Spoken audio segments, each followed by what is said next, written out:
कि औकाफ ने गवर्नमेंट के लैंड पे कब्जा किया, लेकिन हकीकत तो ये कि गवर्नमेंट ने औकाफ की जगहों पे सरकारी दफ्तर बना रखे हैं।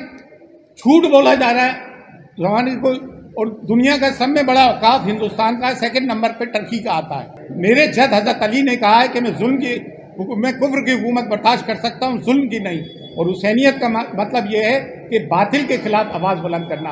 वो ख्वाजा मोइनुद्दीन चिश्ती की दरगाह के 800 साल से मेन स्टेक होल्डर्स हमें, जो ज़ायरीन जो आता है उससे डायरेक्ट रब्ता हमारा है, हमारा ऑफिस यह है। और जो नसरुद्दीन जो फेक क्लेम करता है उसका तो according to Dargah Khwaja Sahab act कोई राइट ही नहीं बनता है। कोई शख्स अपनी मिल्कियत को अल्लाह के नाम पे वक्फ कर देता है तो प्रॉपर्टी अल्लाह की प्रॉपर्टी होती है, उस पर किसी का कोई हक नहीं होता। दरगाह के फर्जी लोग नहीं हैं जो जाके हुकूमत की चापलूसी करते हैं और जितने एंटी मुस्लिम एक्ट और एंटी मुस्लिम ऑर्डिनेंस आ रहा है उनको सपोर्ट करते हैं और अपने यहाँ का स्पिरिचुअल हेड बताते हैं, जबकि ख्वाजा मोइनुद्दीन चिश्ती स्पिरिचुअल हेड है, वो दीवान है, हम खादिम हैं। और according to Dargah Khwaja Sahab act. NCR समाचार में आपका स्वागत है।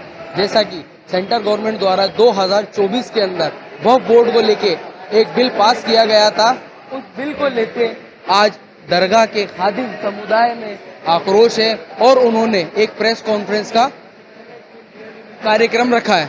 आइए हम देखते हैं, चलते हैं, क्या खादिम लोगों की प्रतिक्रिया है इसके बारे में जानकारी लेते हैं। हाल चरित्र चेहरा सही नहीं है, 10 साल से हम पे जुल्म ढा रही है और इस हम औकाफ की मजम्मत करते हैं। और ये जो जेपीसी बनाई गई है इसके ये बहुत अच्छा काम हुआ है। इसमें असल में बात यह है कि औकाफ जो है वो गवर्नमेंट के अंदर आता है। सेंट्रल वक्फ काउंसिल माइनॉरिटी मिनिस्ट्री में आती है, राजस्थान वक्फ बोर्ड गवर्नमेंट बनाती है। इसके अंदर जो दलाल आते हैं ये वो लोग आते हैं, जैसे बीजेपी का जमाना आया तो बीजेपी के पिछलग्गू मुसलमानों को डाल दिया, कांग्रेस का जमाना आया तो कांग्रेस के पिछलग्गू मुसलमानों को औकाफ में डाल दिया। और ये करप्शन करते हैं, इन्होंने खुद बुर्द किए और ये कहते हैं मीडिया पे एक बात चल रही है कि औकाफ ने गवर्नमेंट के लैंड पे कब्जा किया, लेकिन हकीकत तो ये कि गवर्नमेंट ने औकाफ की जगहों पे सरकारी दफ्तर बना रखे हैं। झूठ बोला जा रहा है जमाने को। और दुनिया का सब में बड़ा औकाफ हिंदुस्तान का सेकंड नंबर पे टर्की का आता है। तो ये जुल्म दर जुल्म होता रहेगा। पहले एनआरसी लाके हमारी जो है सिटीजनशिप छीनने का मंसूबा बनाया था, अब इससे हमारी संपत्तियों को छीनने का वो कराया जा रहा है। देखिए मुस्लिम कौम जागरूक हो गई है और हम अपनी संपत्ति को छीनने नहीं देंगे। और हुसैनी हैं, हम सादात हैं। मेरे जद हजरत अली ने कहा है कि मैं कुफ्र की हुकूमत बर्दाश्त कर सकता हूँ, जुल्म की नहीं। और हुसैनियत का मतलब यह है कि बातिल के खिलाफ आवाज़ बुलंद करना। वो ख्वाजा मोइनुद्दीन चिश्ती की दरगाह के 800 साल से मेन स्टेक होल्डर्स हमें, जो ज़ायरीन जो आता है उससे डायरेक्ट रब्ता हमारा है, हमारा ऑफिस यह है। और जो नसरुद्दीन जो फेक क्लेम करता है उसका तो according to Dargah Khwaja Sahab act कोई राइट ही नहीं बनता है।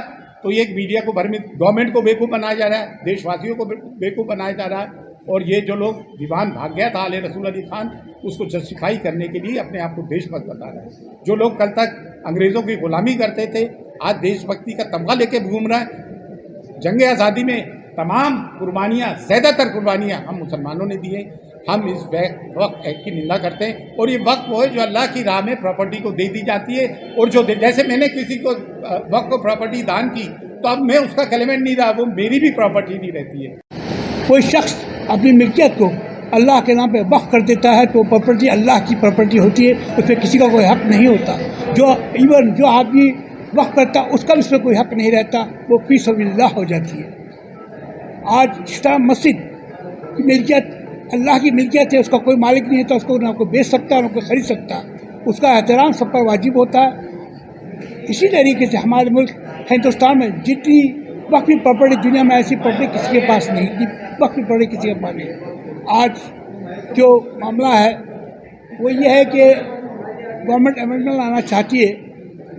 ये शरिया का मामला, इसमें कोई इस तरह की मुदाखलत नहीं होना चाहिए। अगर अमेंडमेंट लाना चाहती है तो वो जो है लोगों ने कब्जे कर रखे हैं, हमारी करोड़ों अरबों रुपए की प्रॉपर्टी पे कब्जे हैं उनके, वो कब्जे से हमें कब्जे हटवाए।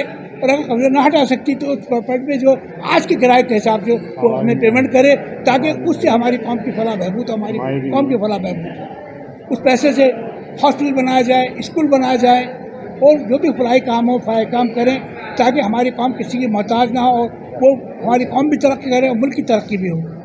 आज हमारी हुकूमत हिंद से यही इल्तिजा है कि वो इसमें अगर कुछ करना चाहती तो जो हमने कहा उसमें किसी की मुदाखलत नहीं होना चाहिए, क्योंकि ये शरई मामला, इसमें किस तरह को मुदाखलत नहीं होना चाहिए। ये मैं अर्ज़ कर रहा हूँ। जो इसकी हिमायत करते हैं वो लोग बस इब्नुल वक्त होते हैं। असल बात है, हक बात कहने में किसी डरना नहीं चाहिए। हक यही है कि जो कुछ हो रहा वक्त पड़ने के साथ वो जुल्म हो रहा। अस्सलाम वालेकुम। आज हेरिटेज खादिम हज़रत ख्वाजा मोइनुद्दीन चिश्ती रहमतुल्लाह अलैह की दरगाह की जो नुमाया जमात है अंजुमन सैयदातगान खुद्दाम ख्वाजा दरगाह के फर्जी लोग नहीं हैं जो जाके हुकूमत की चापलूसी करते हैं और जितने एंटी मुस्लिम एक्ट और एंटी मुस्लिम ऑर्डिनेंस आ रहा है उनको सपोर्ट करते हैं और अपने यहाँ का स्पिरिचुअल हेड बताते हैं, जबकि ख्वाजा मोइनुद्दीन चिश्ती स्पिरिचुअल हेड है, वो दीवान है, हम खादिम हैं। और according to Dargah Khwaja Sahab act Nasruddin का कोई स्टेक नहीं है दरगाह में। पिछले 10 साल से anti Muslim act, anti Muslim ordinances आ रहा है जिससे कि मुसलमानों को नुकसान पहुंच रहा है। कभी लव जिहाद, कभी यूपीएससी जिहाद, कभी लैंड जिहाद, एक इकोसिस्टम को डेवलप कर रखा है, मुसलमानों से एक दुश्मनी का माहौल कर रखा है, सिस्टम को पोलराइज कर रखा है, ध्यान भटकाने के लिए मेन मुद्दों से बेरोजगारी के और महंगाई के मुद्दों से भटकाने के लिए काम किया जा रहा है। ये जो नया बिल आया है वक्फ अमेंडेड एक्ट 2024, हम इसकी घोर निंदा करते हैं। और इसमें जो एक शिक डाली है, एक क्लॉज डाला है, एक अमेंडमेंट 44 में से एक डाला है कि इसमें नॉन मुस्लिम्स को लिया जाए और डिस्ट्रिक्ट कलेक्टर को लिया जाए। तो ये नॉन मुस्लिम्स का क्या है भाई? ये हमारा शरिया का पर्सनल मामला है। क्या हिंदू एंडोमेंट एक्ट में किसी नॉन हिंदू को ले सकते हैं? क्या सिखों के गुरुद्वारे में किसी नॉन सिख को ले सकते हैं? क्या क्रिश्चियन मिशनरी स्कूल्स में किसी नॉन क्रिश्चियन को ले सकते हैं? फिर हमारे मामले में मदाखलत क्यों?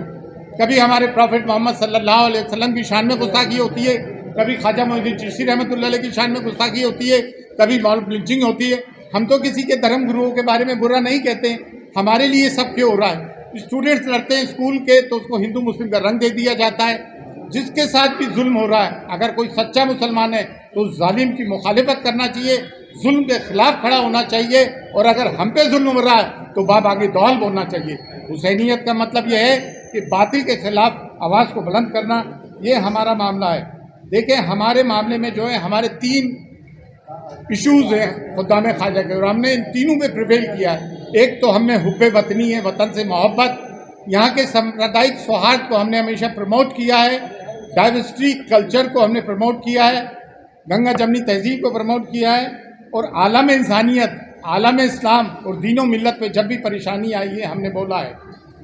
ख्वाजा मोइनुद्दीन चिश्ती रहमतुल्लाह अलैह की दरगाह में सिर्फ 2 ऑफिस हैं, एक central government ministry for minorities का दरगाह कमेटी का, और खुद्दाम ख्वाजा सैयदातगान का अंजुमन सैयदातगान का ऑफिस।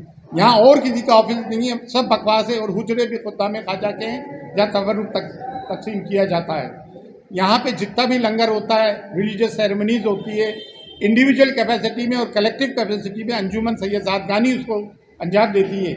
हमने हमेशा हिंदुस्तान का सपोर्ट किया। हम पार्टीशन के बाद छोड़ के नहीं भागे। उस वक्त का दीवान आले रसूल अली खान भाग गया, जबकि लीगल टर्मिनोलॉजी में उसकी प्रॉपर्टी एनिमी प्रॉपर्टी कहलाती है, and that amounts to civil death. लेकिन अपने आप को देशभक्त साबित करने के चक्कर में हमेशा डुप्लीकेट काम करता है, अपने आप को स्पिरिचुअल हेड बताता है, जबकि ख्वाजा मोइनुद्दीन चिश्ती यहाँ स्पिरिचुअल हेड है।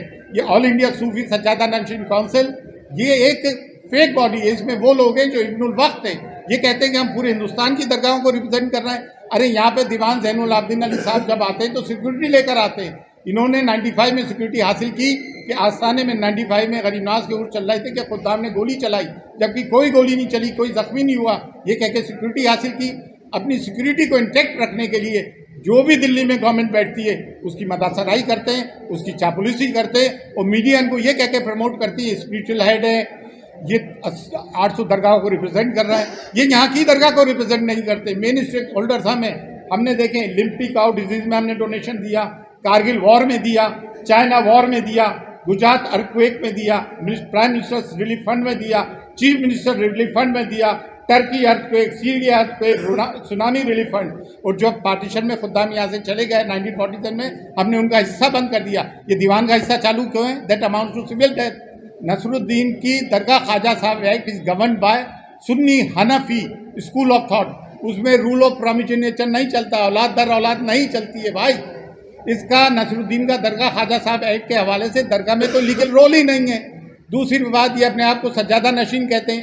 सज्जादा नशीन का मतलब होता है कारपेट, वो कालीन जिस पर के गुरु का शिष्य बैठता है, उनके रास्ते बताए हुए रास्ते पे चलता है। पीर साहब का मुरीद जो खलीफा होता है, जिसको वो पसंद करते हैं अपनी ज़िंदगी में, वही सज्जादा नशीन होता है। बाबा हज़रत ख्वाजा मोइनुद्दीन चिश्ती रहमतुल्लाह अलैह ने बाबा कुतुबुद्दीन बख्तियार काकी को अपना सज्जादा नशीन बनाया, जिनका मज़ार महरौली दिल्ली में। उन्होंने बाबा फरीदुद्दीन गंज शकर रहमतुल्लाह अलैह को बनाया, जिनका मज़ार पाकपट्टन पाकिस्तान में। उन्होंने हज़रत निज़ामुद्दीन औलिया को बनाया, जिनका मज़ार दिल्ली में। उन्होंने हज़रत नसरुद्दीन चिराग दहलवी रहमतुल्लाह अलैह को बनाया, जिनका मज़ार दिल्ली में। हज़रत निज़ामुद्दीन औलिया ने हज़रत नसरुद्दीन चिराग दहलवी को बनाया। उसके बाद उन्होंने सज्जादगी ख़त्म कर दी, सिर्फ खुलफा रहे। उनका ये जिक्र खैरुल मजालिस में है। और खलीक अहमद निज़ामी जो अलीगढ़ मुस्लिम यूनिवर्सिटी के वाइस चांसलर थे, उन्होंने भी किताब लिखी तारीख़ मशाइख के Chisht, the history of Chishti Sufi. उसमें भी जिक्र किया है कि हज़रत नसरुद्दीन चिराग दहलवी रहमतुल्लाह अलैह ने सज्जादगी ख़त्म कर दी, और ख्वाजा मोइनुद्दीन चिश्ती की कोई भी औलाद सज्जादा नहीं रही है। और ये औलाद की बात करते हैं तो इनके पीरवा शेख हुसैन थे। अकबर आज़म जब आया, उन्होंने औलाद का दावा किया तो एक इंक्वायरी कमीशन बैठा। ये तमाम डॉक्यूमेंट्स मैं आपको दे रहा हूँ और दे दिए हैं। तो उसमें एक इंक्वायरी बनाई, इंक्वायरी कमेटी की ये रिपोर्ट आई कि बाद 10 पैरवी बिसियार ज़ाहिर शुद्ध कि दावा फर्जंदगी असल नदाश्त फारसी में ये after an depth inquiry the clemency of descendancy उठाई कि औलाद का दावा गलत है। फिर एक सैयद बुखारी को मुतवल्ली बनाया, तौलियत दी, और बखर में इसको सजा हुई है। बेटी की औलाद का दावा करने लगा इसके ऊपर। फिर इसको बखर जेल में भिजाया। शेख हुसैन को जब ये बरी होकर आया, बरी क्या मतलब इसकी टर्म ख़त्म हुआ इम्प्रिजनमेंट का, तो इसको लंगर खाने का दरोगा बनाया। अकबरनामा वॉल्यूम 2 और 3 ये कहते हैं कि उनने शेख हुसैन ने दीन इलाही की मुखालिफत की थी। झूठ बोलते हैं, और ये कहते हैं अबुल फजल और फैज़ी इनके दुश्मन थे इसलिए किया। उस वक्त तो कोर्ट में अबुल फजल और फैज़ी दाखिल भी नहीं हुए थे। तो ये ना तो औलाद है ना ये सज्जादे।